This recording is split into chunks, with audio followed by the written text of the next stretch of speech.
Hey there.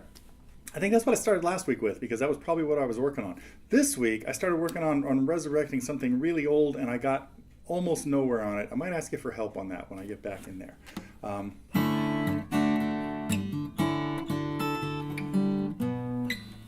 might come back to that.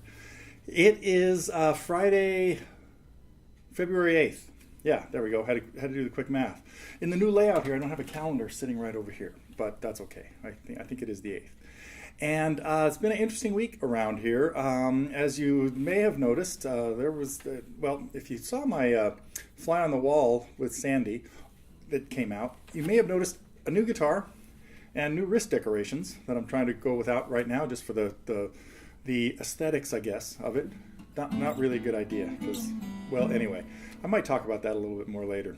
So just want to tell you about a few things going on here at TG, and I think the first thing I'll go through is run down through the lessons because I got a few other little things I might ask your help. I think I mentioned this. I need some help on Eye in the Sky, and I'm going to tell you about the dilemma I had last night with trying to resurrect this. I even went back and watched, well, save that. Okay, I'll get back to that story.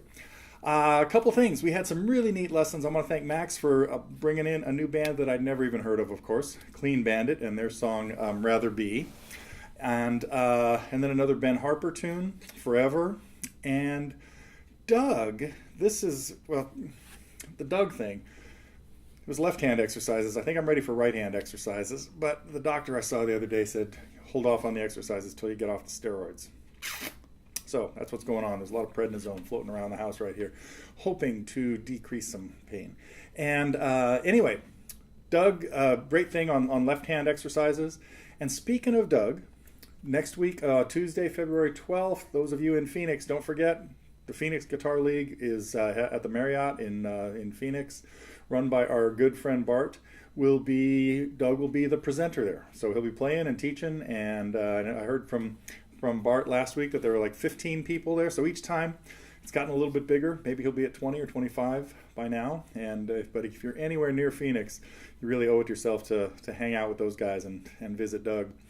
And the other lesson, Sandy, it was the Fly on the Wall this week with her working on Train Leaves Here This Morning. Now it was a really interesting song. When she first mentioned the name to me, it's like I think, oh yeah, just can't place it.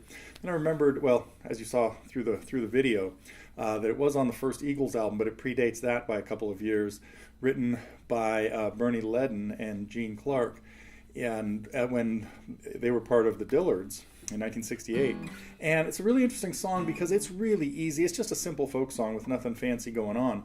But Sandy and I turned it into a little bit of an ear training thing for her to try to figure out what was going on, but more into a transposing thing. And that brought up a really useful thing that I think a lot of people don't or remember to overlook sometimes, and that is there are lots of different ways of transposing stuff. Maybe not lots, but a few things. One, and the one I usually push, or one of the starting ones, is just figure out what numbers they are in the key and play those same numbers in the new key. But if you're not going far, you can look at an E and play an F and just think all I have to do is play everything a half step higher. So if I see a B flat, it means I'm going to play a B. If I see an E flat, it means I'm going to play an E. But in the case of that one, we just had to transpose it one whole step, and that way we didn't even worry about whether the chord was in the key or not.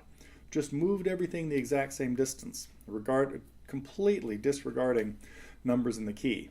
So anyway, take a look at that, and then we eventually got into what to do with, or a way to create a solo in a song that you're otherwise strumming and you can't really stop strumming it. And anyway, so I hope you get a chance to check that out and pick up some of the ideas that happened in there. It was a pretty interesting song, you know.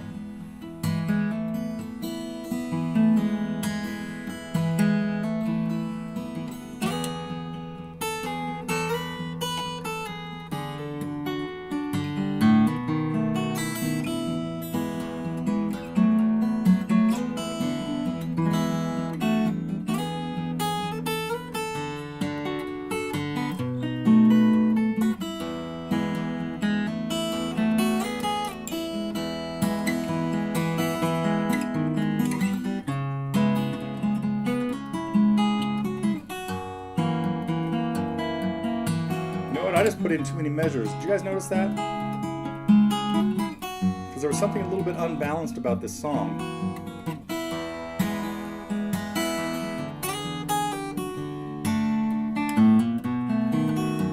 So some unusual phrasing that happens in that. So, okay, enough about the Eagles and their cover of Bernie Leadon and Gene Clark's tune. Let's see, anything else on that? No, the big thing, first big thing I want to talk about is, which one am I going to go to next? My guitar. I got this guitar back. Now, this guitar was built for me back in 1982. I got it in January of 1982. Ordered it a year before. Waited a year for it to be finished by my good friends at the Santa Cruz Guitar Company.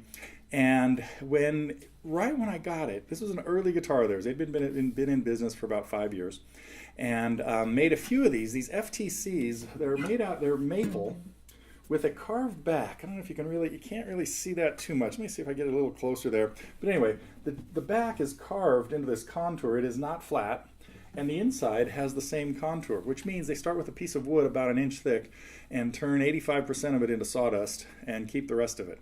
Now, what that does is it tends to concentrate the sound and send more of it out the sound hole that doesn't get stuck as standing waves in between the top and the back. So that was part of the strategy there. But I just love the looks of this too. The Art Deco inlays that look like little sconces from a hotel you'd see maybe in the 20s. And back then they were doing all this stuff by hand. All these inlays were done with an X-Acto knife and cutting up little pieces. So, but anyway, over the years, it had gotten very difficult to play, and the bridge was the saddle was already so low that they couldn't do that. Anyway, so I really was not having as good a time playing it as I was the Claxton that I got about 20 years ago. And so, but last June, I sat down with Richard, as many of you know, have probably already heard some of this story.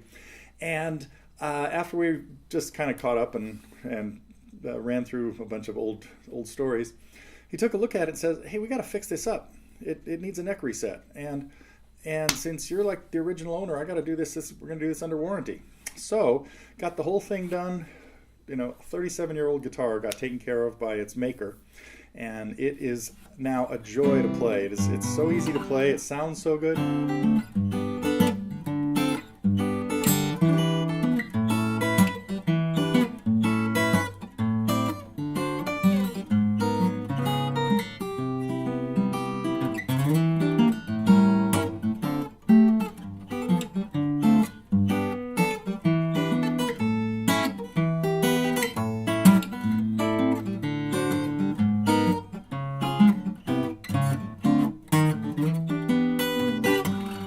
Anyway, and one of the things I really like about this guitar that I did from day one has a slightly wider neck, 1 13/16 inches, as opposed to most standard finger picking guitars that are 1 3/4, and it just gives you plenty of room to be able to do things like this. Oh, now I'll probably mess it up. I'm not going to worry about the harmonic. That pull off up there with these other notes on is really hard to come out clear, and it's a little easier on this guitar because of that hairpin or few hairs width extra wide. So anyway, just got it on Monday, and it is just, I'm loving it. It is now set for life. Let's hope it and I have a long one. So I really want to thank Richard and everybody at Santa Cruz Guitar Company for taking good care of this guitar. Let's see, what else is big on the news? I think I have 2 more things I want to talk about, then I'm going to ask for your help with Eye in the Sky, or just talk about some of the dilemma that I'm having with it. And that is next Friday doing another appearance or spot on KKUP. So I think it's 91.7, but I'll put a link up there too. So for next Friday at the same time, 4 o'clock Pacific time, I'll be on there, and I got to work on some new tunes. I can't play the same 5 or 6 I played last week, although I think one of the ones Dave's going to want to hear is, of course, this. I think I played that last week too, so I'm going to have to rest up and ice up too for this to work. Anyway, so KKUP, more of that news will be out. So big things next week. Doug in Phoenix on Tuesday, and I'll be back on the radio on Friday. It's their pledge break, so they'll be giving away CDs of mine if I can. However many, I might take a couple hundred down there and say, please just get rid of these. I've got too many in my garage. Let's see, the other thing. Oh, I want to welcome, we had a few new people sign up for our International Guitar Camp in Amsterdam. So I'm hoping a few of the rest of our European contingent will make it. Let's see, I think we're up to 5 so far. We have Dean, Mark, Eddie, Eric, and Eric. Most of which are, well, wait, only 3 of those are returning from last year. So really looking forward to that, July 25th, and hope some of you are thinking about joining us. It will be we probably have room for about 5 more. I think we can get up to 10 with just Vanessa and me handling all the details or duties or whatever. So, of course, the California camp is still on the calendar for late September, the end of September, September 30th to October 4th. So let's see. Okay, I want to tell you what I was working on yesterday, because I must have, let me back up. A long time ago, well, 3 or 4 months ago, I mentioned I'd been listening to albums alphabetically on the hard drive in my car. I drive very little, so it takes a long time to get through these. Finally got up to an album of Al Stewart outtakes called Coldest Winter in Memory, a song he wrote about the winter of 1709. The sea froze off the coast of France up to the Neptune line. Anyway, really cool song. I might have to track down a version of that you could hear. And there were a bunch of outtakes and samples of things, like there's a version of him running through Year of the Cat where he doesn't have any of the lyrics yet except Year of the Cat. So he's da da da da da da da da. He's running through the chords and just humming it. And this tune came on just called Space Traveler. So this was just something they'd messed around with. And it went something like this. Now, he had a really close relationship with Alan Parsons at the time. And this was the beginning to this little instrumental thing that Al abandoned, but I think Alan picked it up.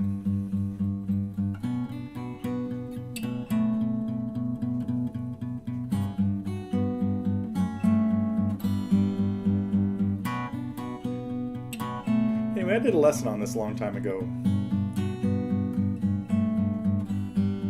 And at the end of the lesson, I kind of messed around with starting to play the melody, but I hadn't really had a chance to flesh it out. And then when I tried it like yesterday, I remembered why, because it got really complicated with everything I wanted to put into it. So the lesson was mostly on playing the keyboard part that you would use to accompany it. But playing the melody and then getting the bass in and then getting some of the fills in is the kind of stuff that is really difficult, and it's the kind of thing I love to try to do on the guitar. It's like what Pete Huttlinger did with Josie and Superstition, and what I try to do with Whitebird, which is just get the whole darn song in there. So I was looking yesterday at trying to figure out a way to get the whole melody in with harmony.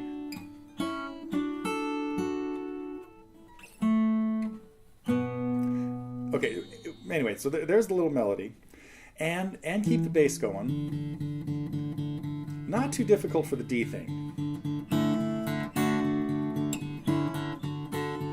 Now there's 2 new notes. 2 notes I gotta have to figure out how to get in there. I guess it's a D and an A. Let me think about that. Sorry.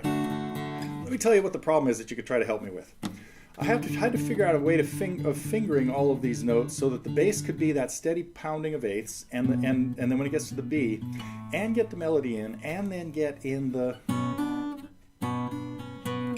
And that meant coming up with things like this. Let me see. Oh, I should have brushed up on this. This was late last night I was messing with this.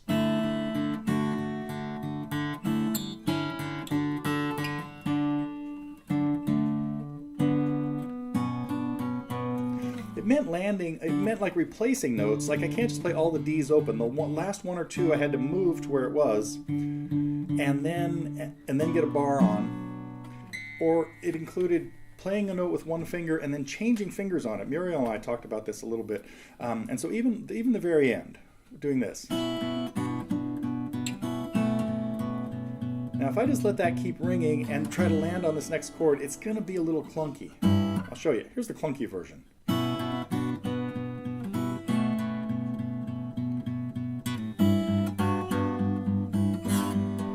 I lucked out, but see, I slipped off the bass note. But if I decided to do something like this, now the first time I go to the G and the bass, I use my third finger and switch it to my second after two of them.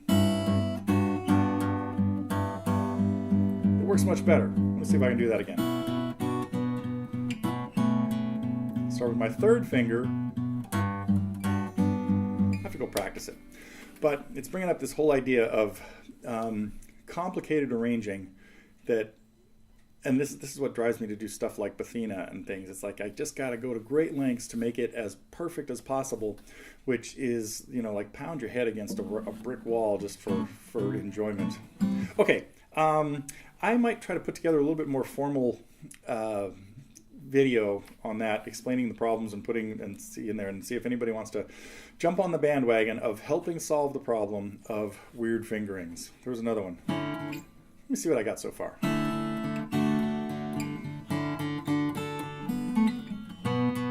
See, when I get there, I want to get that in.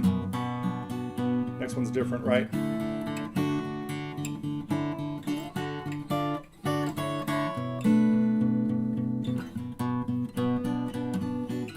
How's it go?